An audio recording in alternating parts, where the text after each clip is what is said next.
Yo, let's talk about Egypt, right? This ancient land, with its rich history and culture, has always been a source of fascination and wonder. We're talking pyramids, pharaohs, the whole 9 yards. The grandeur and mystery of these ancient structures have captivated imaginations for generations. It's a civilization that's fascinated us for centuries.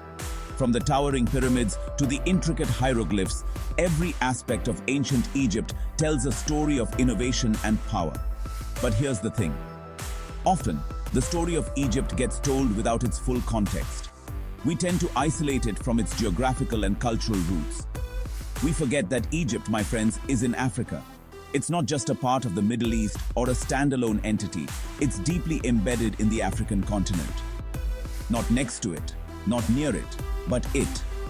Egypt is an integral part of Africa's vast and diverse landscape. And its story is a crucial part of Africa's story. The history of Egypt is intertwined with the history of the entire continent. For a long time, there's been this attempt to separate Egypt from Africa, to paint it as something other. This separation has been perpetuated through various forms of media and education. We see it in movies, in books, in how history is taught. This narrative has been constructed to fit certain perspectives, often ignoring the African roots of Egyptian civilization. But the truth is staring us right in the face. The evidence is undeniable. The artifacts, the mummies, the hieroglyphs all point to a rich African heritage.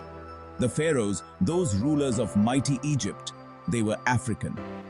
Their lineage, their culture, and their achievements are a testament to Africa's profound influence.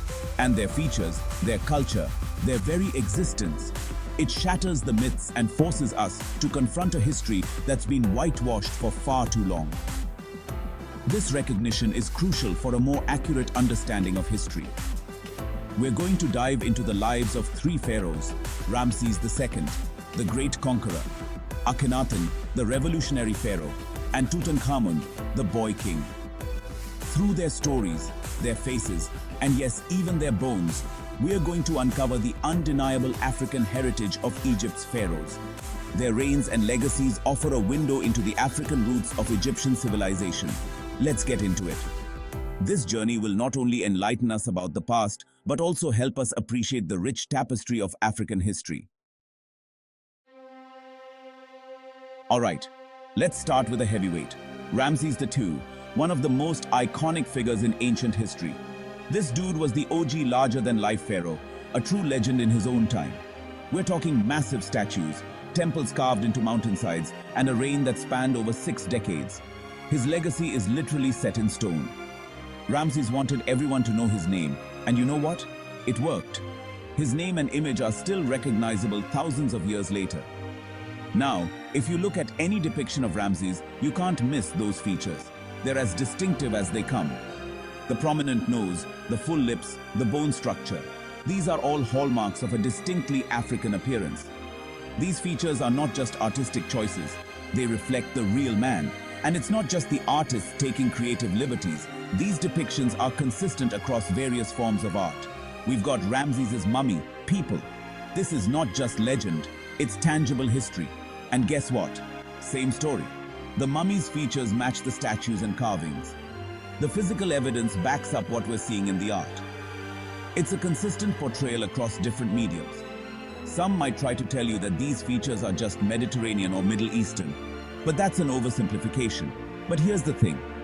Those categories aren't mutually exclusive from being African. Ancient Egypt was a melting pot of cultures. It's like saying, oh, he's not black, he's from Atlanta. As if those identities are separate. As if Atlanta isn't in a place called Georgia, in a country called the United States, on a continent called, you guessed it, North America. It's all connected people, just like ancient Egypt was connected to Africa. Next up, we've got Akhenaten, the OG rebel pharaoh. This guy wasn't just any ruler, he was a game changer in every sense of the word. Akhenaten decided to shake things up by switching from the traditional worship of many gods to just one, the sun god Aten. Imagine the shockwaves this must have sent through ancient Egyptian society. Talk about a power move, right? This was a bold and unprecedented shift that redefined the religious landscape of the time. And his appearance was just as unconventional as his religious beliefs. Akhenaten's unique visage set him apart from other pharaohs. Akhenaten is often depicted with this elongated face, a slender neck, and these almost almond-shaped eyes. These features were quite distinct and have intrigued historians for years. Now, there's been a lot of debate about why he's portrayed this way. Scholars have pondered over this for decades. Was it a stylistic choice? Perhaps an artistic expression to symbolize his unique reign? Did he have a medical condition? Some theories suggest he might have had a genetic disorder that influenced his appearance. We might never know for sure. The mystery adds to his enigmatic legacy. But here's the thing. Even with these exaggerated features, you can't erase his African heritage. His roots are deeply embedded in the African continent. The underlying bone structure, the skin tone depicted in some paintings, it all points back to the same truth. Akhenaten was undeniably African. Akhenaten, the revolutionary pharaoh, he was African too. His story is a testament to the rich and diverse history of Africa. And his story, like Ramses's, adds another layer to the rich tapestry of Africa's past. It's a narrative that continues to captivate and inspire. Now, let's talk about the pharaoh who needs no introduction, King Tut. This is the dude who's synonymous with ancient Egypt. The golden mask, the tomb full of treasures. Tut's story is the stuff of legends. But even Tut, the boy king, hasn't escaped the attempts to erase his African identity. Thanks to modern science, we've been able to reconstruct Tut's face with incredible accuracy. And guess what? Surprise, surprise, he looks like a brother. The broad nose, the full lips, the facial structure, it's undeniable. And it's not just the reconstruction. DNA analysis of Tut's mummy has confirmed his close genetic ties to populations in sub-Saharan Africa. So let me get this straight. We've got the art, the sculptures, the physical remains, and now even the DNA all pointing to the same conclusion. King Tut, the most famous pharaoh of them all, was a black man. Mic drop.